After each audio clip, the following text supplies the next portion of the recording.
This week on the Burn Podcast, we're bringing you a very special episode. Over the last 4 seasons on the show, we've had some incredible conversations with players and coaches from within the NFL. Now that we're halfway through the 2022 season, we wanted to bring you some of our favorite moments from those conversations and share them in a special episode today. Okay, that's enough from me now. Let's get into this week's episode.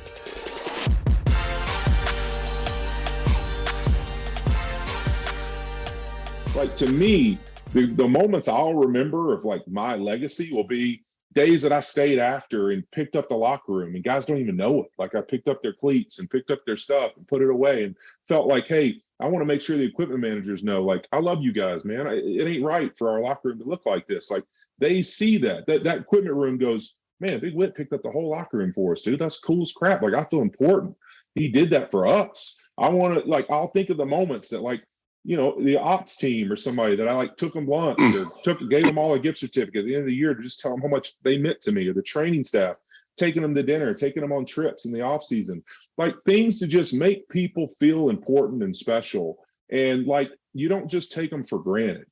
To me, I hope that my legacy will be when people were with me in an organization or they had a chance to be a part of things with me, they'll go, you know, one guy that I know appreciated what I did for a living, like this dude, he appreciated me. And I think when you make other people feel better about themselves and better about their value to who they are to you, then that spreads to other people, because then they go and do the same thing to people around them. It makes them take notice of what that meant to them. And then they do it to others. And then before you know it, just like a bad cold, that infects the whole building. And everybody in that building now has a demeanor and an attitude and a culture of, man, I want to make sure the people around me feel better about who they are and why I appreciate them. And when you start to have that, you are the ultimate burn, because nobody wants a piece of that fire. Because when your fire in an organization goes from 3 guys that are really special, they're just good football players and can be good on a football field, to 100 people that love each other, care for each other, and are going to do anything they can to fight for one another, that's one big ass fire you don't want to be part of. And to me, that's what the ultimate goal was. And I hope that that's what my legacy ends up being, is that everywhere I was, it was about the people I got an opportunity to do stuff with. Peyton throws a more catchable, I would say, pass. The anticipation is there. Eli throws a better spiral. I don't know who's funnier. They're both funny, both great and incredible leaders. Great and incredible dads, awesome teammates, best storytellers I've ever been around are the 2 Manning brothers. So they have a lot of fun. Obviously, people can see that on that Monday Night Football cast. But I've learned a lot from all of them. Peyton, the way you treat people in your preparation and your process, and the way he understood the game. I mean, what he did as a quarterback will never, ever be able to be done again in terms of his mind, pre-snap reads, audibles. And how you can adapt that and relate that to business is, how are you adapting in real time? You know, with much, you know, like power comes a lot of responsibility. And so I don't say that to give anybody that's listening to this guilt or shame that you're not doing enough. Like, let that be our sense of urgency, because as soon as you were born, that airplane started its descent. And eventually our life is going to be over. And I just don't want anybody listening to this to waste one more minute seeking the approval of other people. And at the end of the day, if I can sum up this entire time that we've had together, Ben, my encouragement to everybody listening to this is to play for an audience of 1. That's a hell of a question. Draft day was one of the worst days of my life, right? It was that day of 32 executives and head coaches telling you you're not good enough for our investment.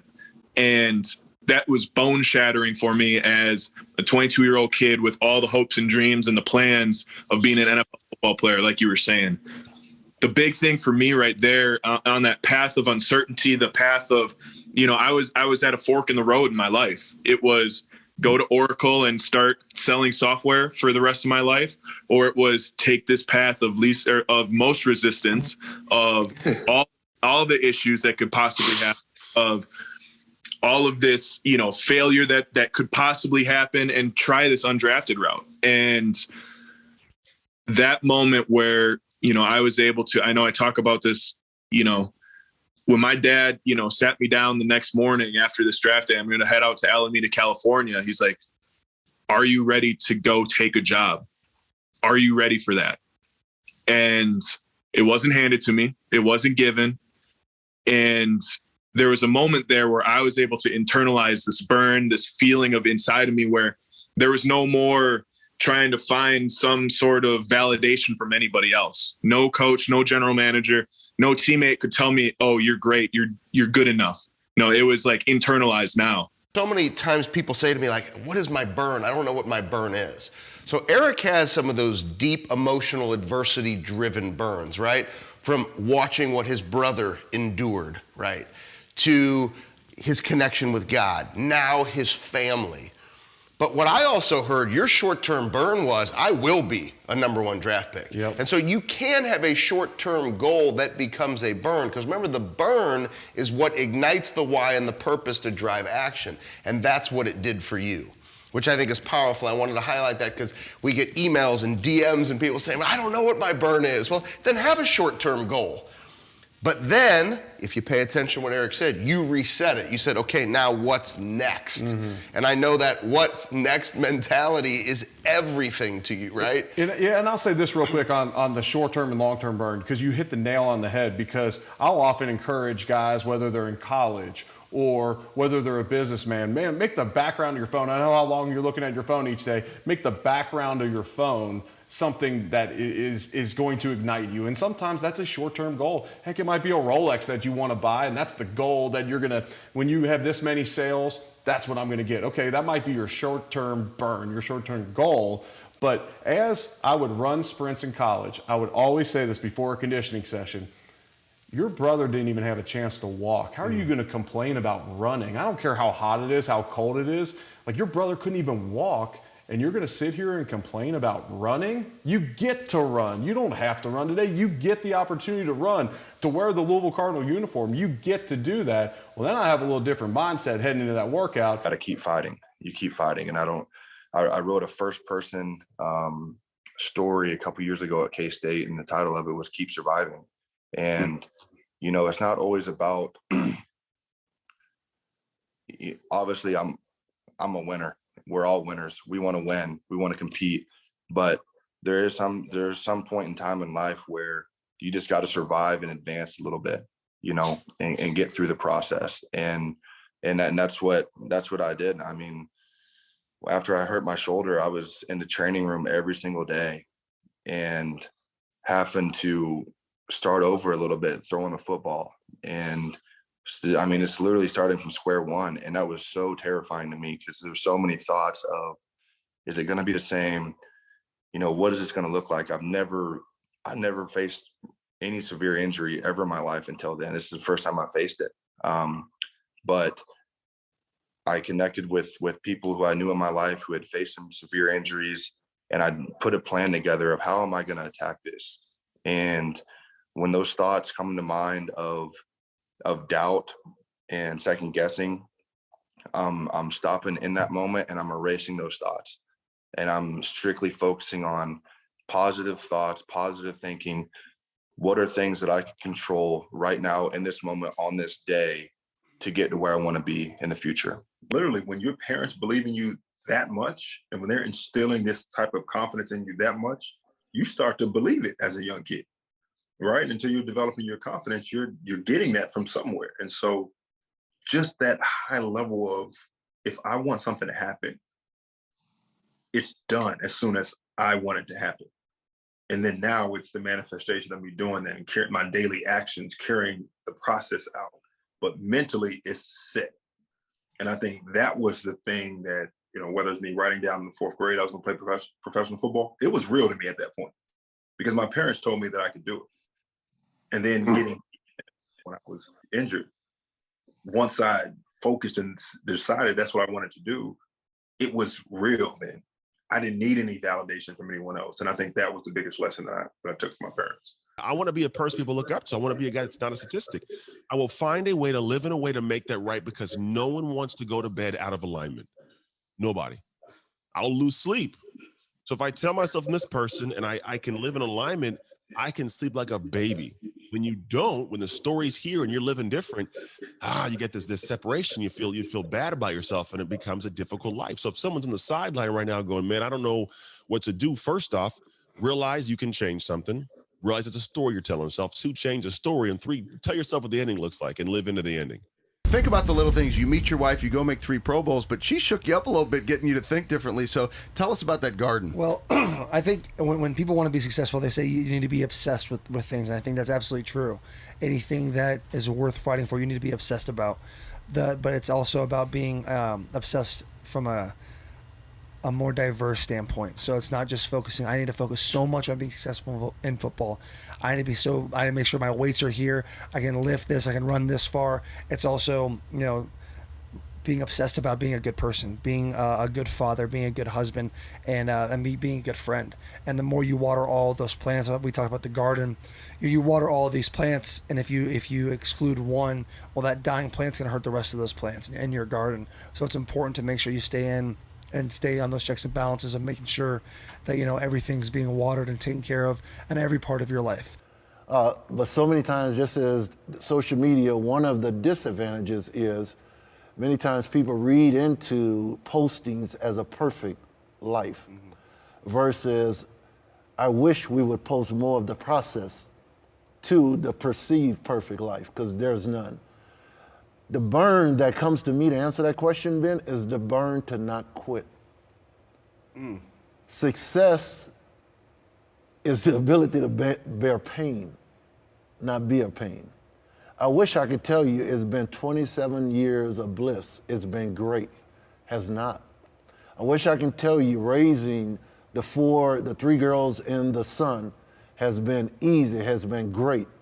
There has been challenging times. And the biggest passion point, burn, right now that's coming to me to make sure anybody that's listening, before I go into any of the 55 interceptions, all those things, to be great in life, that God has called all of us to be great at something. There's a level of understanding that there's a burn to stay in it, to not quit, to understand that every part of it is a part of helping develop you to become the person you are supposed to be at each phase of your life. For me, man, I think it really comes from like an underdog perspective. Like you talk about the sport hernia and the stuff where I'm thinking about back when I was undrafted trying to make a team and stuff like that. It's that thought of people doubting and the stuff that would it'd be like laying in bed at night and stuff just keeps you up because you're thinking of stuff that just you want to accomplish so bad because you know what you're capable of, right? It all stems around that underdog mentality of people doubting, and you just know what you can bring to the table. And I'm just, that kind of stuff always keeps me up, and I'm always trying to find ways to tap into my potential, and also as I'm doing that and once I'm doing that,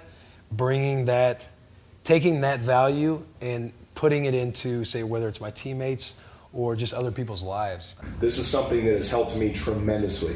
I get my mind in the right position to where I'm humble first, I start on the ground, I start on my knees, and realize it's not about me. There's a bigger purpose, my family, this team, the people I get to impact, all those lifestyle things where I live through, but trying to bring the best to everyone of myself. That legacy statement that you helped me develop, when I read that, at that point in the morning, it resets my focus as to, this is me, but this is where I'm going. Here's how I'm going to get there, starting today, starting right now at 3:30 in the morning. Now 3:31, I'm already being productive on to the next thing. Now it's 3:32, let's go. How can I be even better? How can I get to that point? It's that legacy statement. It's the I am statements that really focus me and get me centered mentally. For me, it's funny. I used to be able to go to my brother's football games before I was legally able to play football in Pop Warner. And I remember being on the sideline with my dad, I just couldn't wait to get out there. He's like, no, you got to wait your turn. You got to wait your turn. And I'm like, man, I can play. And then it wasn't until 9 when I was able to play. And, he was gone by then. But, from that moment on, and when I started playing football, a lot of the memories of me being on the sideline with him racing across the street to the garage was like, okay, I always wanted to play it, but now it's a different meaning. The love of the game became even deeper because of those memories that I have with my father. Always remember that last thing you always say, legacy, carry on your mom's legacy. And I take that to heart every time. And, her last name was David. We have the same last name. And I got to know every time I walk out the door, I carry her last name. So I got to be able to, represent it the right way. Every time I wake up in the morning, I walk out my door. Before I actually leave the house, it's a picture, and like right before I get to the door of her, where I kiss it and, just thank God. And I just remember her before I walk out the door to know that I'm wearing her last name. And I gotta try to honor that the best way I can, because she did so much for me in my life, and it was so much that I want to do for her. So even though she's not here, I'm still doing what I can for her, because she raised me the right way, and it's a lot of stuff that I have to accomplish. Off the simple fact what she put me in the position to do. Not competitive, you're not going to last, because every single day teams are looking to put the best roster out there. I mean, if you don't have what it takes, or if your level of play drops, I mean, they're going to find somebody else on the street and replace you. I mean, you have to be motivated within yourself, and you have to be willing to get better every single day. I mean, you take the bad days and learn from them, and take the good days with a grain of salt and try to stack them. How about for you, Jason? Well, I think being one of 32 is what makes being in the NFL that much more special. I mean, when you graduate college, you get thrown into a pool of so many kickers, and it's how do you set yourself apart from those kickers to place you as one of the 32, you know what I'm saying? But I think there's about 100 guys out there that are good enough to kick in the NFL. I think they have the ability to kick and punt, but when they get the chance, I think they're just not in the right headspace. And so, I think a lot of people lose the battle before it even starts. But I never dreamed this big when I was a kid. I never thought, oh, one day I'm going to get drafted in the NFL, until I got to elementary, like fourth, fifth grade. We used to have assignments and stuff, and it'll have your career. What do you want to be? I put NFL. What do you want? So, and I get in trouble. My teacher would be like, "Come on, let's pick something realistic. You're not gonna go to NFL. No, it's very slim chance you're gonna go to NFL." She always would tell me that. And I always ignored it. Always, I never paid attention. I still wrote NFL in my papers on my board. As I watch film, as I break down, the opponent that we're about to face that week, I just, like I said, I constantly remind myself of who I am, and I know, when I step on the field, my mindset is, I'm the baddest dude out here, and I gotta play like that. So it's like, I compete with myself, even when I get tired, even when I'm fatigued, I just try my best to just keep pushing, because, that'll help and affect me, on Sundays, and I'll be able to push through and fight, for 4 quarters on Sundays. So it's just my mindset, I feel like it's just different, and as I got older, as I matured, as I got to the NFL, it really clicked for me. Every day I just try my best to do something different. To be the man of the house at a very young age. And so it was my sister in the household and my mother and my grandmother. So I'm the only, male figure in the household. So it was like I always felt like I had this certain type of responsibility, and then given the size I had, athletic ability, it was like, all right, let's try to make something happen with it. Yeah. I almost quit, actually, my sophomore, junior year. I told my mom, I think I'm just focus on basketball. I feel like that's where I want to make it. But she told me, there's no way. She shut it all the way down, that's not happening. Was it because of your size? Was it because of... she thought football was what was going to be my calling. She didn't want me to give up on it. And, I took her advice. I stuck with it. And then, the next year, everything just blew up. I got to play varsity my junior year, produced a lot, and then the dice just started rolling. And that was the message. It was you have to, at some point, be uncomfortable with what you want to do, because if you continue to set yourself in a comfortable goal or a comfortable setting, like that's what you're going to achieve. You're going to achieve what you've done before. And obviously North Dakota State had been really successful for a long time, and I got to be part of it. But we were coming off the first time we hadn't won a national championship. That's when I wrote these goals. It was that off season, and guys were fired up and wanted to go improve, and the whole thing was, how can we make it better? How can it, when I leave in 2 years, let's make this thing better than it ever has been. And so it was really uncomfortable for me to sit down and write some really big things, like you said, and winning a national championship and doing all these things, and making an NFL roster. Like, that stuff was uncomfortable for me. College, really, when I was growing up, I was just a self-motivated kid. I really was. I wanted to be the best at everything. Like, I didn't even like school, but I wanted to get A's because I wanted to beat other people. Like, that's just how I was. So I was kind of, I don't know if you want to call that lucky or not, but I was a really competitive kid. My parents could tell you that for sure. So that was kind of why I was motivated. I never really thought about it when I was younger. Even through high school, like, I just liked competing. I liked to play. But the older you get, the more you realize, like, different things for motivation and why you do things. Like, why am I going to this fall camp, for 12 hours a day and beating the heck out of myself? Like, why am I doing this?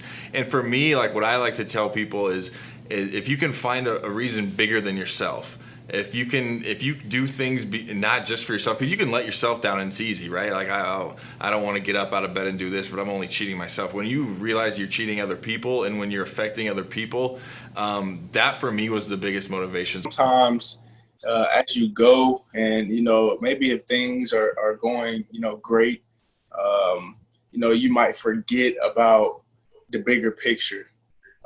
You may kind of lose sight a little bit, or you might kind of lax off a little bit if maybe you're winning a lot, or even maybe if you're losing a lot. Like, you could always lose sight. So for me, of course I was always driven and I was always ready to go. But there were also times where I didn't feel like practicing. There were also times where I was tired that day. And like I said, I wanted to make sure I didn't let my coaches down. I didn't let my teammates down. So I always played hard, no matter what it was. So I think that's just that's something that has that that is part of that burn in me that wants to be great, and that's something that fueled me. I had a lot of adversity when I first came in, guys. Coming from a very small school, and for Bill Walsh, the head coach for the San Francisco 49ers, to draft me in the first round, and I was a 16th player taken, there's a lot of expectation. So, because once you draft someone in the first round, if that player is a bust or anything like that, you're not going to be able to regroup from that. So I had some adversity when I first came in because I was dropping footballs, and that was something I had never done. And I had to fight through that adversity, and say, how to catch a football. You have done this, over and over again. Now, what is the cause of this? And it was this big book that they handed to me, of the offense, and it was so much I had to comprehend.